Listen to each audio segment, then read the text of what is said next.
disembuhkan itu pasien yang pre-diabetes. Ya, jadi kalau pasien yang pre-diabetes itu masih bisa kembali. Guys, kita baru nyampe, mau daftar Mbak. Aku mau daftar. Oke, thank you ya, bajunya berada di kaki. Terima kasih.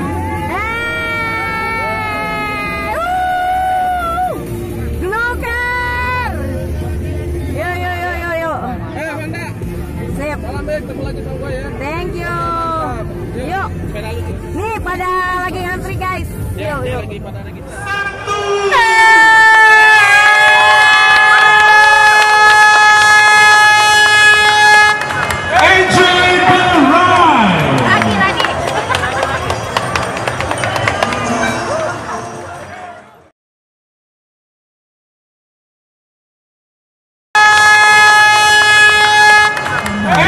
Badannya rusak, betul ya. Jadi hidup itu, pola hidup itu perlu diatur, dan yang paling penting adalah bisa dipertahankan. Yes. Ya kalau sih ya. Jadi kalau misalnya dokternya bilang oke, makannya perlu itu begini. Nah misalnya makan cuma boleh nasi 2-3 sendok ya, atau misalnya di sosial media bilang oh saya diet keto, saya diet ini, saya diet itu. Bapak ibu ikutin ya, bertahan sih sebulan berat badan turun, tapi apakah bisa dipertahankan sampai seumur hidup pola hidup itu? Ya, pola hidup yang penting adalah bisa dipertahankan seumur hidup dan diatur. Itu kalau Sama jangan dibeda-bedakan dong kita yang hidup dengan diabetes dengan orang yang tidak hidup dengan diabetes, karena pada dasarnya sama saja. betul. Oke, Lanjut. Lupa video gue yang mana dikeluarin ya, mana ya. Gue like, gue udah subscribe loh. Mantap. Oh, guys.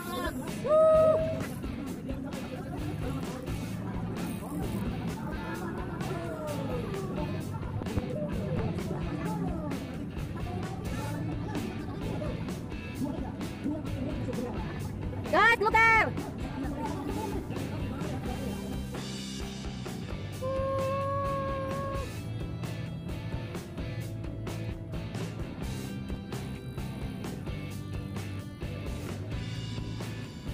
Guys, kita sudah di stasiun BRI. Nah, di seberang ini udah yang pada balik arah. Semangat! Hai guys, bersama saya Amanda, kita udah di HI.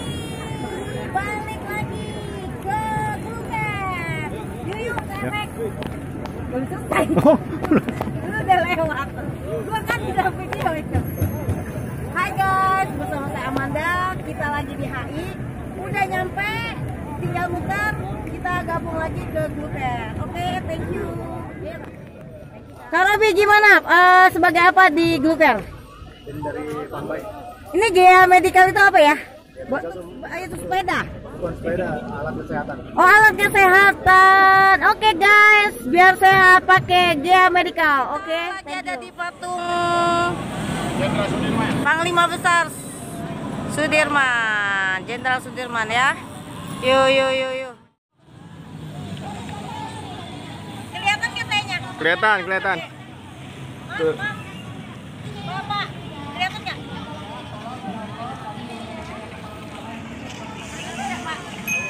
Hai guys, kita. Hai guys, kita di Jenderal Sudirman. Patungnya ya di.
saya Amanda, kita udah sampai finish. Nah, Gea ya, yuk kita jalan di sini.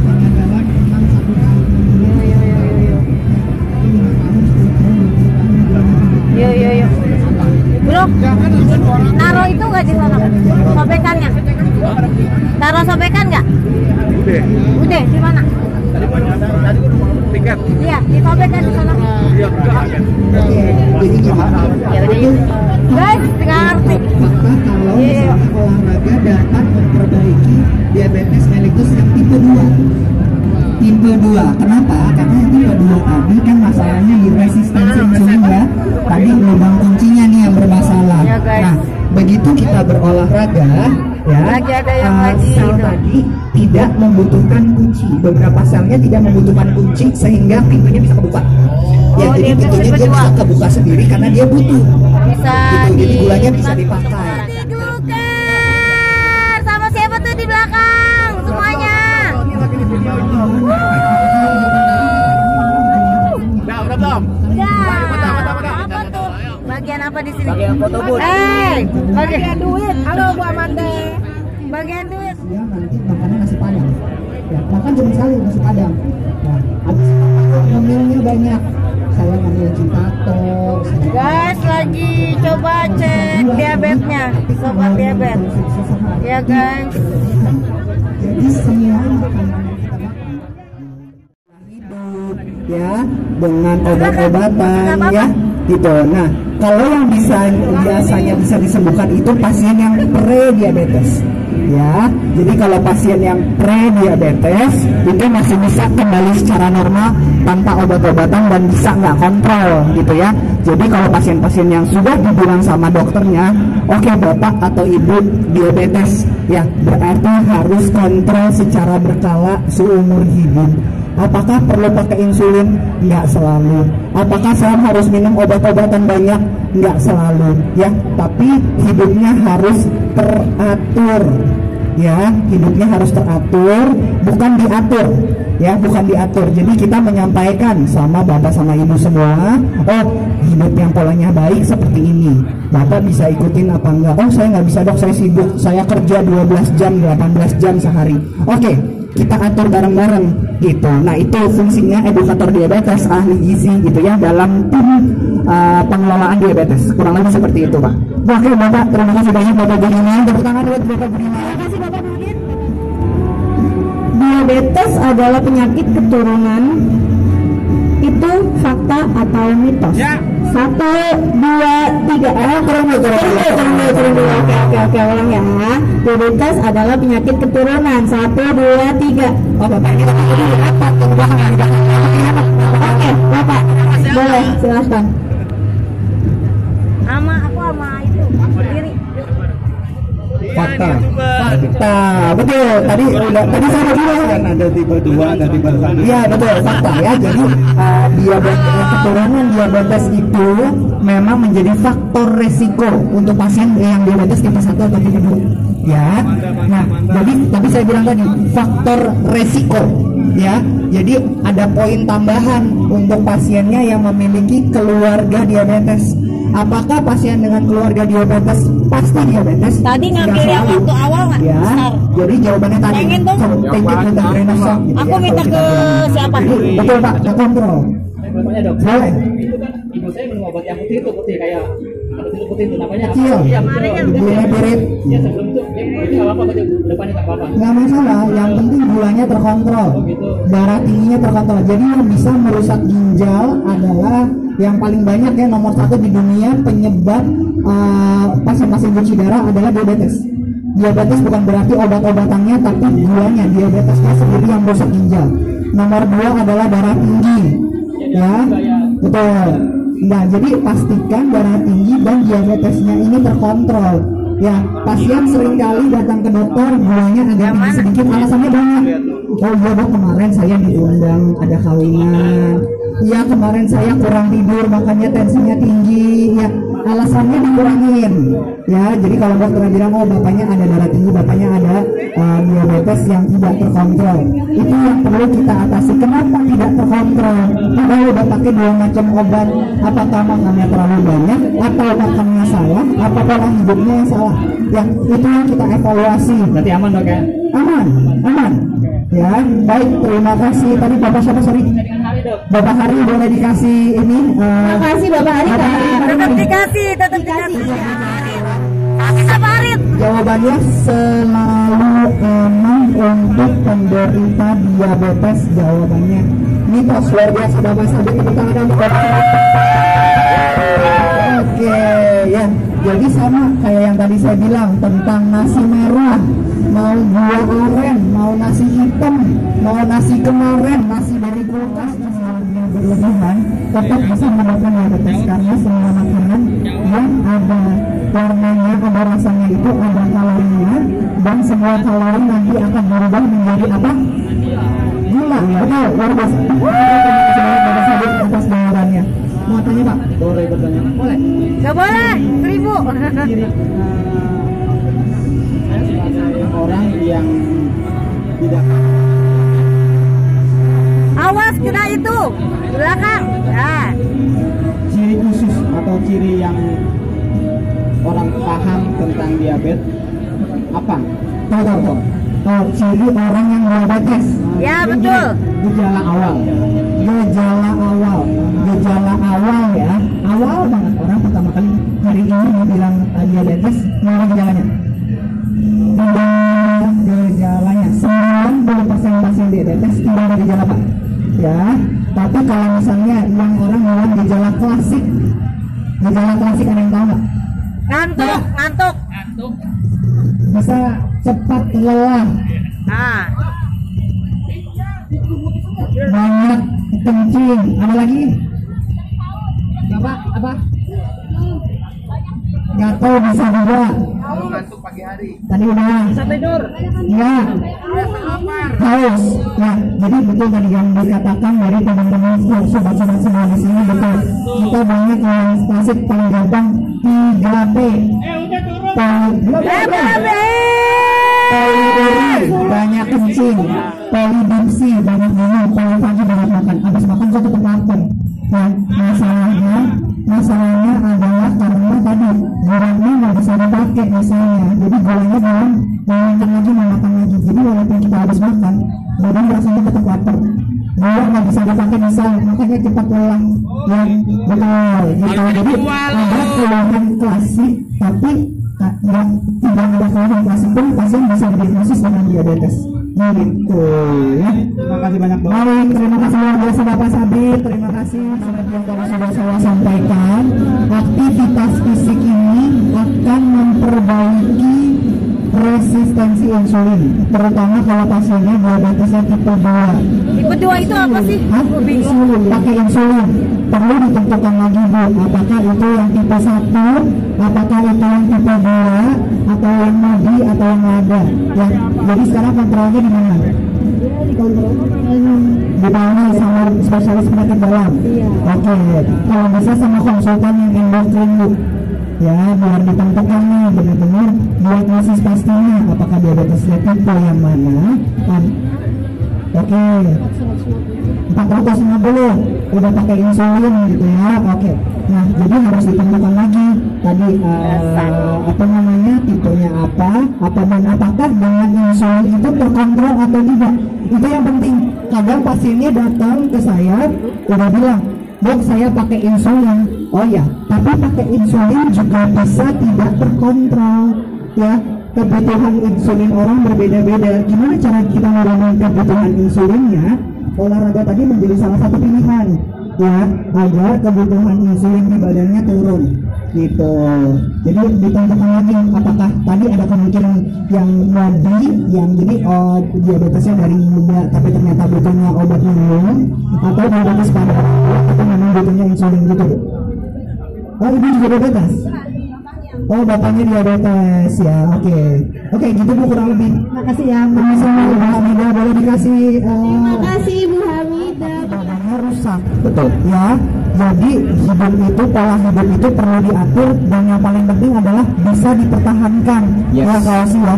Jadi kalau misalnya dokternya bilang oke, makannya perlu itu begini.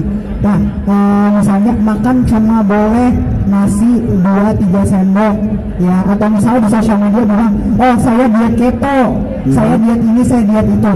Bapak ibu ikutin ya, bertahan sih sebulan, berat badan turun, tapi apakah bisa dipertahankan sampai seumur hidup pola hidup itu? Ya, pola hidup yang penting adalah bisa dipertahankan seumur hidup dan diatur. Itu. Sama jangan dibeda-bedakan dong kita yang hidup dengan diabetes dengan orang yang tidak hidup dengan diabetes, karena pada dasarnya sama saja. Betul, luar biasa. Oke, terima kasih banyak kasih sharingnya. Terima kasih Kak untuk sharingnya. Kita akan buka sisi Q&A untuk HbA1c-nya sampai 10 gitu ya. Nah, HbA1c adalah rata-rata gula 3 bulan terakhir yang targetnya harusnya 7 ya. Mungkin dari 10 kita pakai obat bisa sampai kurang dari 7 gitu ya. Pasiennya mau merubah hidupnya 180 derajat, olahraga jadi 5 kali seminggu, makanannya diatur, udah makannya udah nggak yang manis-manis atau yang indeks glikemiknya tinggi gitu ya. Terus HbA1c-nya turun jadi 6,5 kan berubah 7 ya. Terus bilang sama dokternya, dok saya mau lepas obat bisa nggak? Ya, jadi semuanya itu harus didiskusikan sama dokternya. Oke, mungkin kita coba yang tadinya 2 macam obat kita turunin jadi 1 obat. Ya, kita turunin jadi 1 obat, kontrol lagi Bu 1 bulan. Oh, HbA1c-nya naik dari 6,5 jadi 6,8. Masih mencapai target di bawah 7, tapi agak naik ya. Oke, kita teruskan dengan 1 macam obat, kita kontrol lagi 1 bulan. Setelah 1 bulan lagi ternyata HbA1c-nya 7,5, berarti nggak bisa lepas obat ya, harus tetap pakai 2 macam gitu. Tapi kalau misalnya kasus yang sama tadi ya, HbA1c-nya dengan 2 macam obat udah turun jadi 6,5 ya, lalu dikontrol dirubah jadi 1 macam obat, dikontrol 1 bulan, HbA1c-nya tetap 6,5 ya.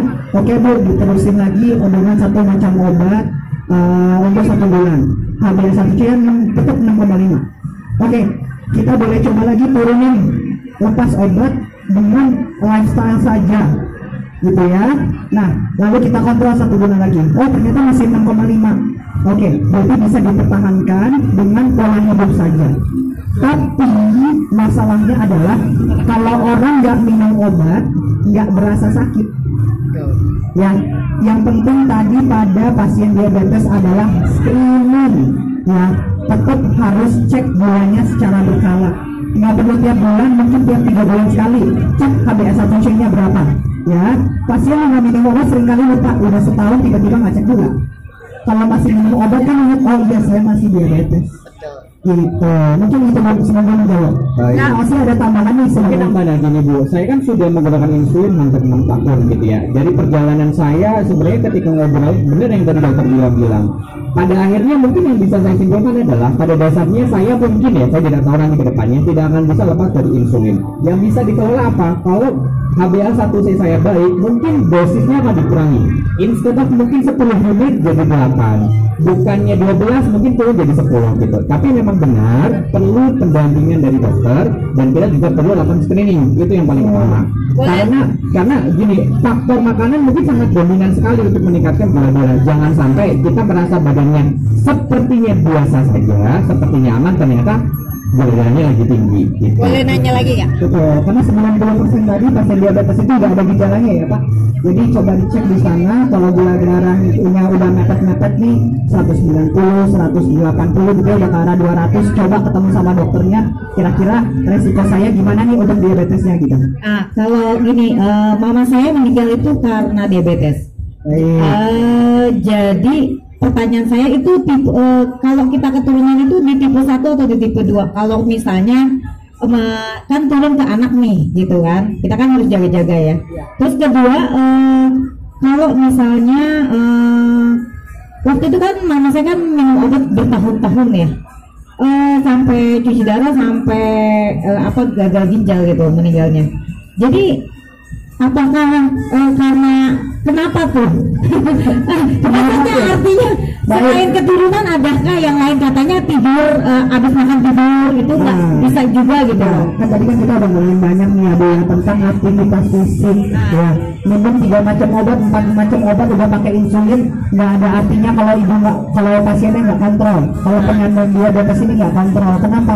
Karena nggak ketahuan diabetesnya terkontrol atau enggak. Mau pakai insulin 40 menit, mau pakai insulin sampai 4 kali belum tentu terkontrol penyandang diabetes itu.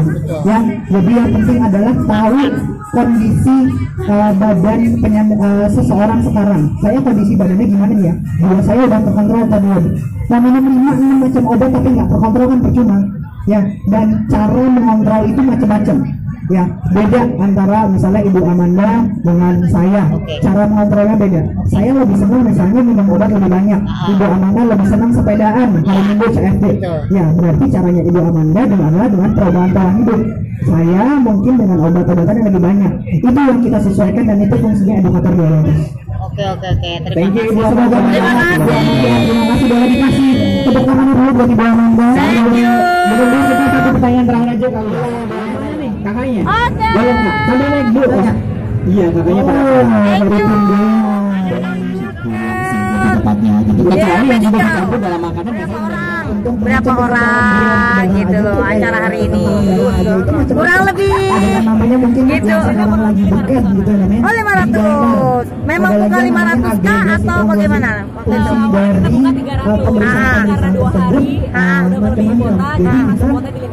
Oh 500 peserta, oke. Targetnya gimana nih dengan acara ini? Jadi dari proses perlukaan sampai nanti terbentuknya jaringan baru ya, apakah itu berkontribusi untuk pasien ini Oke. Dan produknya dikenal ya dengan dia ini. Tadi saya nanya ya diabetes itu sama-sama punya visi yang sama, yaitu kita ingin mengedukasi masyarakat bahwa apa itu diabetes. Oke, terima kasih Pak. Dan yang terakhir, visi misi dan gaya medical kedepannya sama pengenalan produk mungkin Pak, boleh? Oke, pada pagi hari ini kita membawa produk Glucare Auto Check. Mungkin saya akan jelaskan sendiri Dia Medical itu apa. Dia Medical itu salah satu perusahaan grup distribusi alat kesehatan di Indonesia. Kita sudah berdiri kurang lebih 22 tahun. Kita berdiri kurang lebih tahun 2020. Kita sudah mendistribusikan alat kesehatan kita ke seluruh Indonesia, dan kita juga banyak supply ke rumah sakit pemerintah, rumah sakit swasta maupun di klinik-klinik ataupun di dokter pribadi. Nah, pada pagi hari ini sesuai dengan tema kita soal Glucare diabetes, kita mempunyai salah satu produk unggulan yaitu mereknya AutoCheck Glucare. Produk ini sudah diakui di dunia, sudah mempunyai sertifikasi dunia, baik itu di Amerika maupun di Eropa, terutama di Indonesia.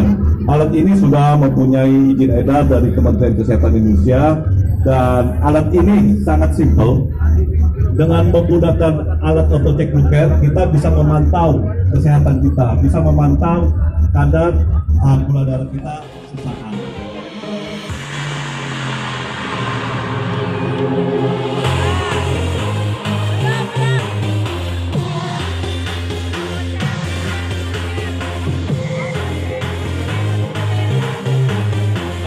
Semuanya udah siap? Oke, ya dibagiin lagi. Ya.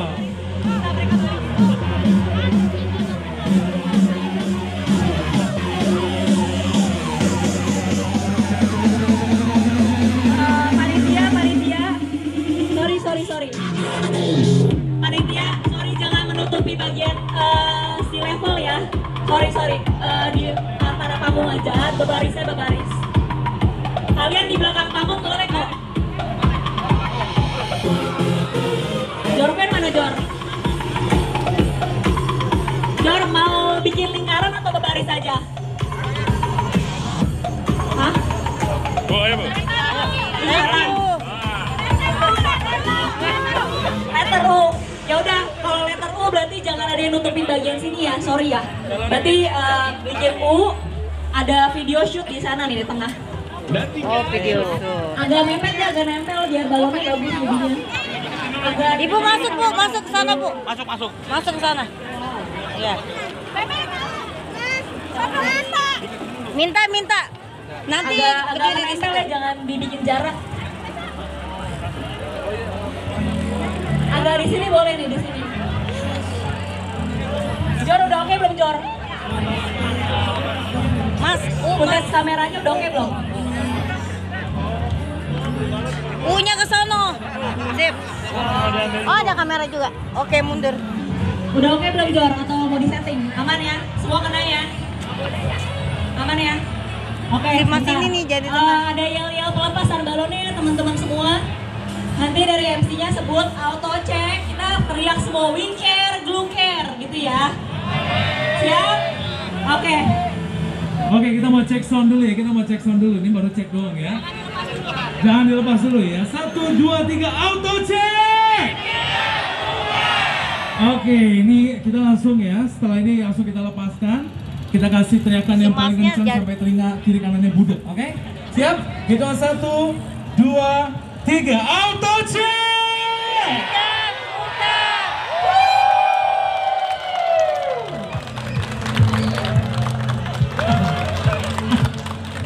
Lokasi ya, kita mau foto bersama dulu, dan sebelumnya saya mau mengundang untuk Bapak Frank untuk naik ke atas panggung ya. Silakan, boleh foto dulu bareng-bareng ya.